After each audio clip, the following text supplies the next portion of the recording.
and welcome back to One TV News with me, Isma. On the occasion of the International Day of Persons with Disabilities, Telangana Chief Minister Revanth Reddy stressed the significance of providing equal opportunities for differently abled individuals. He acknowledged their resilience and determination in overcoming challenges, stating their strength and self-confidence are an inspiration to us all. The Chief Minister urged society to work towards creating an inclusive environment that offers equal opportunities for all, regardless of physical limitations, highlighting that this is our collective responsibility to support and empower them to reach their full potential. The day serves as a reminder of the importance of inclusivity and ensuring that no one is left behind in the progress and development journey. Telangana MLA T. Harish Rao sharply criticized Chief Minister K. Revanth Reddy, accusing him of making inconsistent statements and failing to fulfill key promises during his first year in office. Harish Rao claimed that the CM's tenure has been marketed by broken commitments and shifting narratives, saying Revanth Reddy has mastered the art of changing his words, earning a PhD in it. He accused the CM of halting the Raitu Bandhu scheme, which provides financial support to farmers during the election period, and shifting the blame onto others. Harish Rao further emphasized that even during the challenging COVID-19 period, the previous government ensured the continuation of Raitu Bandhu, but under Revanth Reddy's leadership, farmers have been abandoned. He also criticized the government's failure to distribute Bathukam sarees, a cultural tradition of Telangana, stating that such negligence highlights the government's detachment from the people and the cultural sentiments. అందరం వింటుంటాం కదా, రెండు తలకాయల పామును చూసి మనం చాలా భయపడతాం. కానీ పాపం అది ఏమనది, రెండు తలకాయల పాము అది ఏమనదు, అదంత పెద్ద ప్రమాదకరం కాదు. రెండు నాల్కల ధోరణి కలిగిన మనుషులు ఉంటారు, రెండు నాల్కల మనిషి అంటాం. కానీ దాన్ని మనం పెద్దగా పట్టించుకోం, రెండు నాలుకల మనుషుల గురించి పెద్దగా పట్టించుకోం. కానీ వామ్మో అది చాలా ప్రమాదకరం, చాలా ప్రమాదకరం. అయితే ఈ రెండు నాలుకల వైఖరికి ఎవరు నిదర్శనమని రాష్ట్రంలో ఎవరిని అడిగినా కూడా స్పష్టంగా నిస్సందేహంగా చెప్తారు. ఆయన ఎవరు అంటే రేవంత్ రెడ్డి, మన రాష్ట్ర ముఖ్యమంత్రి. డబుల్ ఎడ్జ్డ్ నైఫ్తోనైనా కొంత జాగ్రత్తగా ఉండొచ్చు, కానీ డబుల్ టంగ్ లీడర్లతో చాలా డేంజర్, సమాజానికి చాలా నష్టం వాళ్ళతో. డబుల్ స్టాండర్డ్స్ అంటే ఒక విషయం పైన నిన్నొక మాట మాట్లాడడం, ఈరోజు ఒక మాట మాట్లాడడం, రేపు ఒక మాట మాట్లాడడం, ఇది డబుల్ స్టాండర్డ్స్. నిన్నొక మాట, నేడొక మాట, రేపు ఒక మాట. ఇందులో రేవంత్ రెడ్డి గారు పిహెచ్డి చేసిండు, మాట మార్చడంలో, పూటకో మాట మాట్లాడడంలో పిహెచ్డి చేసిండు రేవంత్ రెడ్డి గారు. ఉల్టా ఇంకా మళ్ళీ ఆయన్నే అంటాడు, ఇంకోటి దబాయిస్తాడు, అయ్ ఎవడా అన్నది, ఎవరన్నారు ఆ మాట అని ఉల్టా దబాయించి ముచ్చటగా మూడో స్టాండ్ చెప్పగలిగిన నేర్పరితనం కూడా రేవంత్ రెడ్డి గారిలో ఉంది. ఇవన్నీ నేను ఉత్తగా మాటలు చెప్తలేను, మీకు అన్నీ ఆయన నిజస్వరూపమే బయట పెడతా. వాటం తీరు మాట మార్చడం, పూటకో పార్టీ మార్చడం కూడా రేవంత్ రెడ్డికి వెన్నతో పెట్టిన విద్య. ఒక పార్టీలో ఉంటూ మరో పార్టీ అగ్రనాయకులను రాక్షసులు అంటాడు, మళ్ళీ అదే పార్టీలో చేరి దేవతలు అంటాడు. రాక్షసులు అన్న నోటితోనే దేవతలని కూడా పొగుడుతాడు. సిగ్గు ఎగ్గు కానీ సంకోచం వ్యాకోచం ఏమీ లేకుండా రెండు తీర్ల కూడా కంఫర్టబుల్గా నిస్సిగ్గుగా మాట్లాడే తత్వం రేవంత్ రెడ్డిది. సో ఏడాది పాలన పూర్తయిన సందర్భంగా ఈ ఘనత వహించిన మన రాష్ట్ర ముఖ్యమంత్రి రేవంత్ రెడ్డి గారి డబుల్ స్టాండర్డ్స్కు సంబంధించిన కొన్ని విషయాలను శాంపుల్గా మీకు చూపిస్తాను. చూపించాలంటే ఇంకా చాలా ఉన్నాయి. ఇక్కడ ఇప్పుడే కూర్చుంటే మా లక్ష్మారెడ్డి అని ఒక 10 కొత్త పాయింట్లు చెప్పిండు నాకు. నేను కొన్ని ఇవాళ చూపిద్దాం అనుకున్నా కానీ గిదున్నది అని కొత్తవి చెప్పిండు ఇప్పుడు నాకు. నిజంగా అన్ని చూపించాలంటే రేపు పొద్దుగా దాకా చూపించచ్చు రేవంత్ రెడ్డి డబుల్ స్టాండర్డ్స్ మీద. కానీ యనుమల గారి కొన్ని ఆనిముత్యాలు ఇప్పుడు మీ ముందు ప్రదర్శిస్తాను. రైతు బంధు చూపించు బాబు అంటే ఎన్నికల ముందు ఇంకో మాట చూశారు, కౌలు రైతుకు ఇస్తాం, రైతుకు కూడా ఇస్తామన్నాడు రైతు బంధు. కౌలు రైతుకి ఇచ్చినామని రైతుకు ఎగ్గొట్టం, రైతుకి ఇచ్చినామని కౌలు రైతుకు ఎగ్గొట్టం అన్నాడు ఆనాడు రేవంత్ రెడ్డి గారు. ఇవాళ ఏమంటున్నారు? అది కౌలు రైతు రైతు ఇద్దరే మాట్లాడుకోవాలి అని చెప్పి నిస్సిగ్గుగా మాట మార్చిన ఈ ప్రభుత్వ తీరు మీరు గమనించవచ్చు. ఇప్పుడు ఏమంటున్నారు? అధికారంలోకి రాగానే అది కౌలు రైతా వాళ్ళే తెలుసుకోవాలి, మాకు సంబంధం లేదన్నారు. ఆ రోజేమో కౌలు రైతుకు ఇస్తాం, రైతుకు ఇస్తాం, 3 పంటలకు రైతు బంధు ఇస్తా అన్నాడు.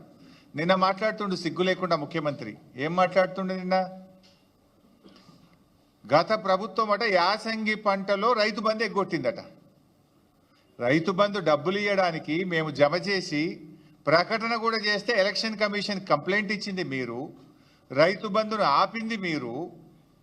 ఇంకా అప్పుడు నువ్వు రెచ్చిపోయి ఏమన్నావు?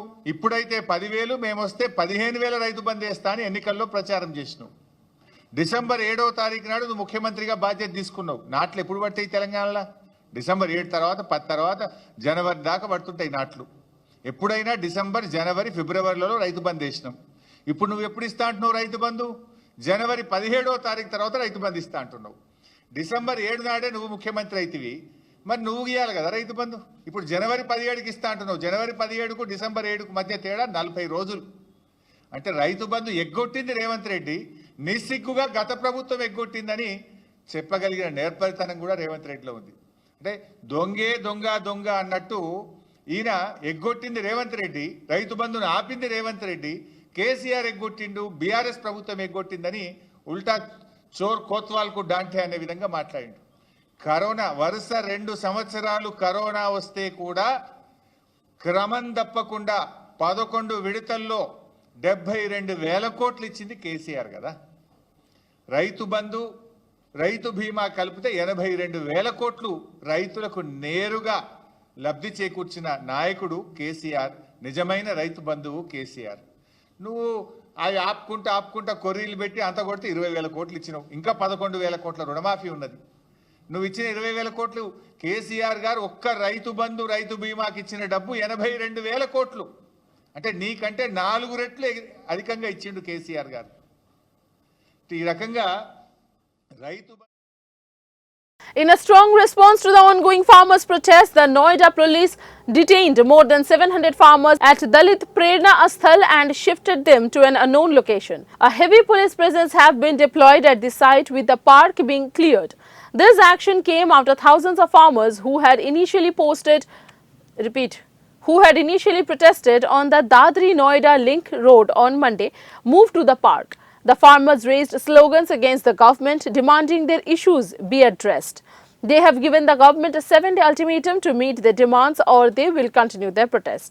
यहाँ से वहां तक गौतम बुद्ध नगर के किसान शोषण का शिकार हो रहे हैं। अब शिकार नहीं बनेंगे, शोषण नहीं होने देंगे, 10% प्लॉट लेके रहेंगे। आबादी का निस्तारण कराने के लिए जो हाई पावर कमेटी 21 फरवरी को हमने दिल्ली कूच करा था, हाई पावर कमेटी बनाई थी, वो सारे मामले धरातल पर उतार दो। और बात यह है, नए कानून के हिसाब से हमें उसके सारे बेनिफिट मुआवजा दे दो। एनटीपीसी किसान मेरी मत शक्ति खड़ी हुई है, अभी तक समाधान नहीं हुआ है। ये लोग भी 5,000 लोग अब आने वाले बहुत जल्दी। अगर नहीं करोगे, टरकाओगे, बहलाओगे, बहकाओगे, अब नहीं, बहुत हो चुका है, हो चली है। पीर पर्वत से पिघलनी चाहिए, अब हिमालय से कोई गंगा निकलनी चाहिए।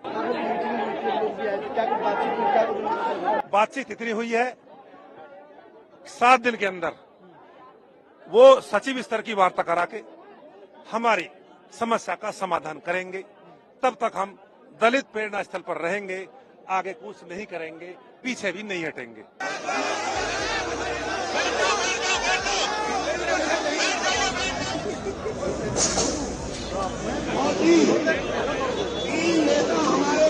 मुख्य मांग है 10%। जो गौतम बुद्ध नगर में जिस किसान की भी जमीन गई है, उस समय समस्त किसान को 10% विकसित प्लॉट और 64.7% मुआवजा जिनको नहीं दिया गया अब तक, उनको एक किसान को चाहिए जिसकी जमीन गई है। नंबर 1। नंबर 2, 2013 का भूमि अधिग्रहण एक्ट है जो हमने बनवाया, गौतम बुद्ध नगर की सरजमी से बना, इन किसानों ने बनवाया, वो लागू नहीं हुआ है। एक भी किसान को 4 गुना मुआवजा नहीं मिला है, सर्किल रेट में बढ़ोतरी नहीं हुई है। हमने तमाम ये बातें इनके सामने रख दी हैं कि जब तक हमारा सर्किल रेट बढ़ोतरी करते हुए 4 गुना मुआवजा नहीं होगा, जब तक हमारा आंदोलन इसी तरीका से आगे बढ़ता रहेगा। एयरपोर्ट के गांव है, विस्थापन हो रहा है, विस्थापन नीति में बदलाव नहीं हो रहा। बार बार उनके गांवों को उठाया जा रहा है। हमने कहा कि जब तक उनकी विस्थापन नीति हमारे हिसाब से नहीं बनाई जाएंगी, हम आंदोलन में रहेंगे, वापस नहीं हटेंगे। हम पड़ाव के तहत आए हैं। हमने 25 को हमारा ग्रेटर नोएडा पे था, 28 से हमारा यमुना पे है और 2 तारीख से हमारा महामाया फ्लाईओवर से आगे आ चुका है। अब जब तक इनका मन करे, जब तक ये अपने काम करते रहे, हम निरंतर आगे बढ़ते रहेंगे। जहां तक हमें जाना होगा वहां तक हम जाएंगे। सरकार तक हमें अपनी बात पहुंचानी है। सरकार की कान में अगर आवाज पहुंच गई हो तो हमारी समस्या का समाधान कर दे, नहीं तो हम फिर आगे बढ़ेंगे। अभी अधिकारी भी यहाँ पर आए, अधिकारियों से आपकी क्या बात हुई? क्या आप लोग यहाँ पे धरना अभी खत्म कर रहे हैं या कहीं और? नहीं, धरना हमारा जारी है। धरना हमारा जारी है। आज का हमारा पड़ाव यहाँ का है। हम पड़ाव के तहत हैं। फिर हमने अधिकारियों से कहा है कि आप जल्द से जल्द हमारी समस्या का समाधान करें, अन्यथा हम। Ahead of the parliament session, several leaders from the opposition alliance India staged a protest against the government over the Gautam Adani issue and the Sambhal violence case. Key leaders including Rahul Gandhi, Priyanka Gandhi and others gathered in the parliament premises demanding the formation of a joint parliamentary committee to investigate the Adani case. The opposition accused the government of shielding the Adani group and overlooking financial irregularities. Leaders from Congress, AAP, RJD, Shiv Sena, DMK and left parties raised slogans against Prime Minister Narendra Modi and demanded accountability. Amidst the uproar, some opposition leaders walked out of the session while the speaker continued proceedings and completed the question session.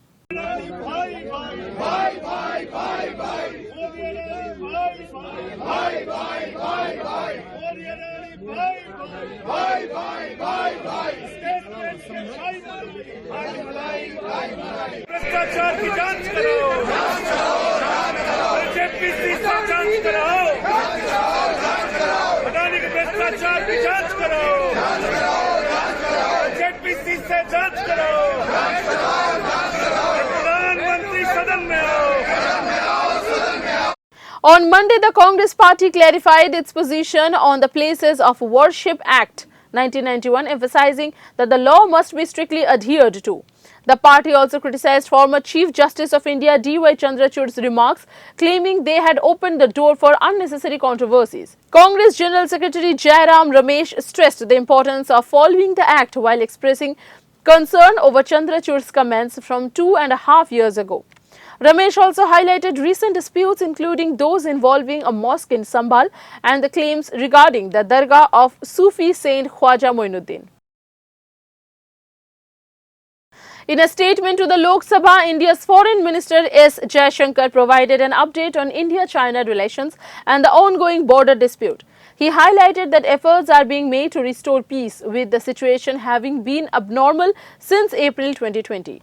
Jaishankar credited diplomatic efforts along the line of actual control for improving the situation, adding that both India and China are committed to continuing talks to resolve the issues. He also praised the Indian Army for its crucial role in maintaining stability, noting that the Army's strong resolve has played a critical part in restoring peace along the border.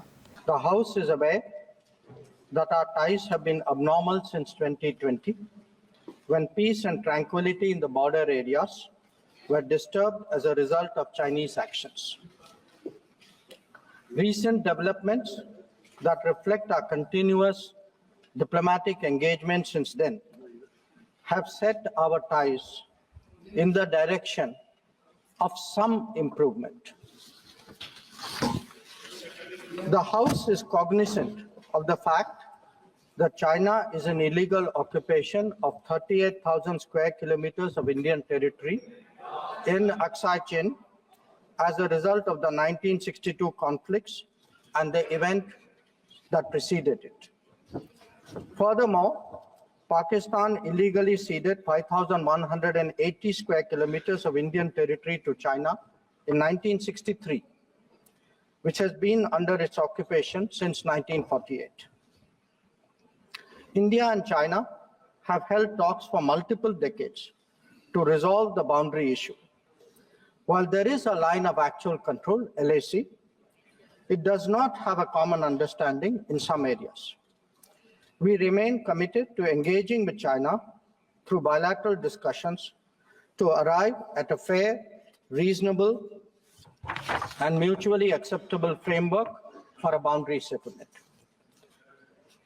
Honorable members would recall that the amassing of a large number of troops by China along the LAC in eastern Ladakh in April-May 2020 resulted in face-offs with our forces at a number of points. The situation also led to disruption of patrolling activities.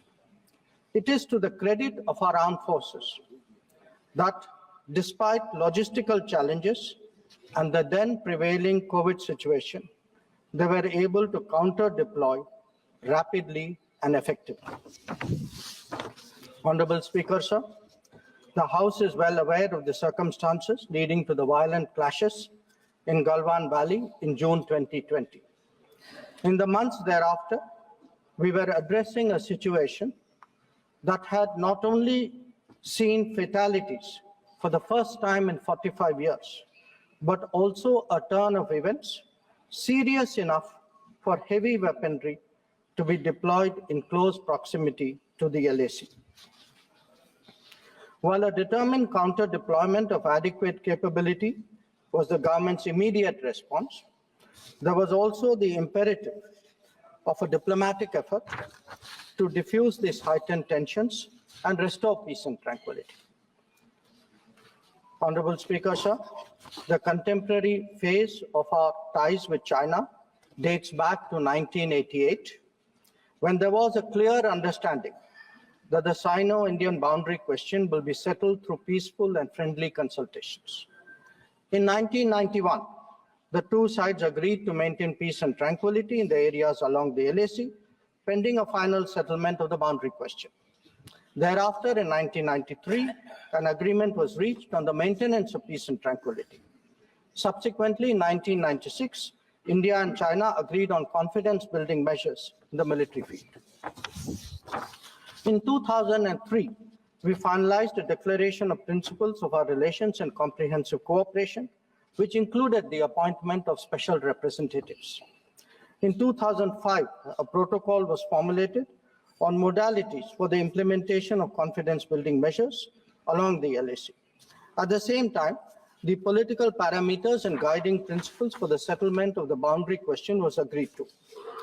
In 2012, a working mechanism for consultation and coordination, WMCC, was established, and a year later, we reached an understanding on border defense cooperation as well. Speaker, sir, the purpose of my recalling these agreements is to underline the elaborate nature of our shared efforts to ensure peace and tranquility, and to emphasize the seriousness of what its unprecedented disruption in 2020 implied for our overall relationship. The situation arising after our counter deployment in 2020 called for multiple sets of responses. The immediate priority was to ensure disengagement from friction points so that there would be no further untoward incidents or clashes. This, sir, has been fully achieved, as I will explain. The next priority will be to consider de-escalation that would address the massing of troops along the LAC with associated accompaniments. It is also evident that the management of border areas will require further attention in the light of our recent experiences. In all of this, we were and we remain very clear that the three key principles must be observed in all circumstances. One, both sides should strictly respect and observe the LAC. Two, neither side should attempt to unilaterally alter the status quo. And three, agreements and understandings reached in the past must be fully abided by. The debate on the Sambhal violence during the winter session of Parliament saw intense clashes between opposition and ruling party leaders. Samajwadi Party chief Akhilesh Yadav described the violence as a well-planned conspiracy and accused the BJP of attempting to undermine communal harmony. He also questioned the change in dates for the upcoming UP by-elections. In response, Union Minister Giriraj Singh stood up to strongly oppose Akhilesh's allegations, with Piyush Goyal also voicing his displeasure. As tensions escalated, the Lok Sabha Speaker urged MPs from the ruling party to return to the seats. Despite the uproar, Akhilesh Yadav continued speaking, while Giriraj Singh and Piyush Goyal expressed their discontent. वो सोची समझी साजिश है। वहां जो खुदाई की बात लगातार अध्यक्ष महोदय देश में कोने कोने पर भारतीय जनता पार्टी और उनके सहयोगी और समर्थक शुभचिंतक बार बार खुदाई की जो बात कर रहे हैं अध्यक्ष महोदय, ये खुदाई जो है हमारे देश का सौहार्द, हमारे देश का भाईचारा, हमारे देश का गंगा जमनी तहजीब को खो देगा। मैं आपका धन्यवाद इसलिए भी देता हूं कि इस महत्वपूर्ण जो साजिश हुई, और वो साजिश सोची समझी इसलिए मैं बोल रहा हूं। उत्तर प्रदेश का चुनाव था, पहले 13 तारीख को चुनाव होना था और 13 तारीख के चुनाव को उन्होंने बढ़ा करके 20 तारीख कर दिया। और इस जो घटना है मैं आपके सामने पढ़ना चाहता हूं। अध्यक्ष महोदय, ये यात्रा रुकी क्यों नहीं है? यात्रा ले जाओ दूसरी तरफ। अध्यक्ष महोदय, संभल की शाही जामा मस्जिद के खिलाफ 19/11/2024 को सिविल जज सीनियर डिवीजन छंदौसी संभल में एक याचिका डाली गई। कोर्ट ने दूसरे पक्ष को, अध्यक्ष महोदय सुनिए, ये सुनना चाहिए, हम यूं ही नहीं कहते थे, आप तो संक्षिप्त में बोले। अध्यक्ष महोदय, हम यूं ही नहीं कहते थे कि संविधान ये मानती नहीं सरकार, हम यूं ही नहीं कहते थे कि संविधान नहीं मानती। जब प्लेसेस ऑफ वर्शिप एक्ट है, प्लेसेस ऑफ वर्शिप एक्ट है,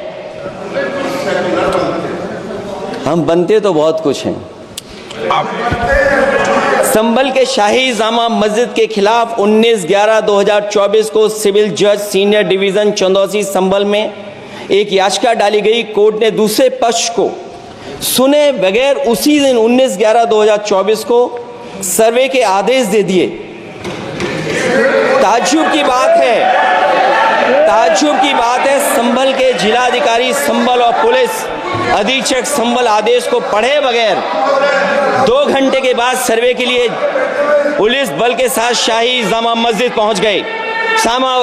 जामा मस्जिद की कमेटी, जनप्रतिनिधि, उलेमा इकराम, सभी अधिवक्ताओं ने सहयोग दिया। जिलाधिकारी संभल और पुलिस अधीक्षक संभल ने 2.5 घंटे सर्वे के बाद कहा, आप सब सर्वे पूरा हो चुका है और अब रिपोर्ट कोर्ट को भेज दी जाएगी। लेकिन दिनांक 22/11/2024 फ्राइडे को जुमे की नमाज के लिए लोग नमाज अदा करने के लिए जामा मस्जिद पहुंचे, लेकिन पुलिस प्रशासन ने बैरिकेड लगा दिया ताकि लोग नमाज न पढ़ सकें। उसके बाद भी लोगों ने संयम बरतते हुए नमाज अदा की और किसी प्रकार का विरोध प्रदर्शन नहीं किया। 29/11/2024 को कोर्ट की अगली तारीख तय थी। शाही जामा मस्जिद की कमेटी और मुस्लिम समाज के सभी लोग कोर्ट में केस की पैरवी के लिए तैयारी कर रहे थे, परंतु दिनांक 23/11/2024 की रात पुलिस प्रशासन द्वारा कहा गया 24/11/2024 यानी अगले दिन सुबह को दोबारा सर्वे किया जाएगा। शाही जामा मस्जिद कमेटी और अधिवक्ता ने कहा कि इस सर्वे तो मुकम्मल हो चुका है, अब दूसरे सर्वे की क्या आवश्यकता है। कोर्ट के आदेश का हमने पालन कर दिया, अगर दूसरे सर्वे कराना है तो दोबारा आदेश करवाएं, कोर्ट के आदेश के बाद हम दोबारा सर्वे करा देंगे। लेकिन जिलाधिकारी संभल और पुलिस अधीक्षक संभल ने कोई सुनवाई नहीं की और तानाशाही दिखाते हुए सुबह के वक्त से पहले शाही जामा मस्जिद आ गए। शाही जामा मस्जिद कमेटी और मुस्लिम समाज के लोगों ने फिर भी धैर्य रखा और दोबारा सर्वे के लिए अंदर ले गए। सर्वे के दौरान करीब 1.5 घंटा बाद जब जनता को सूचना मिली तो वो इकट्ठा होना शुरू हो गए। लोगों ने सर्वे का कारण जानना चाहा तो सर्किल ऑफिसर ने उनके साथ गाली गलौज की और लाठीचार्ज करवाकर बुरी तरह जख्मी कर दिया।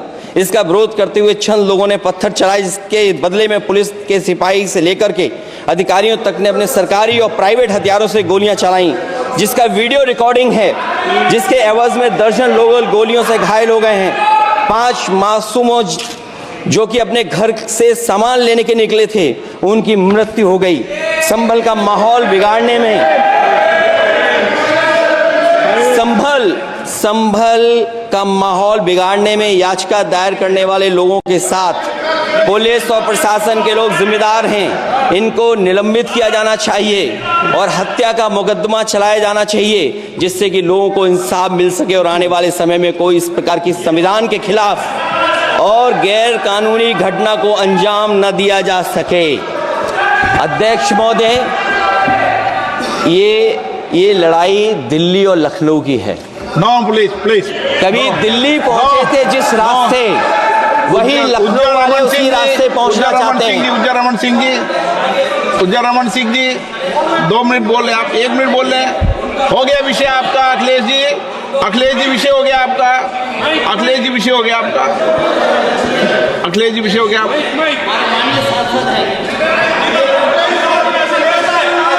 अखिलेश जी आपका विषय हो चुका है, प्लीज।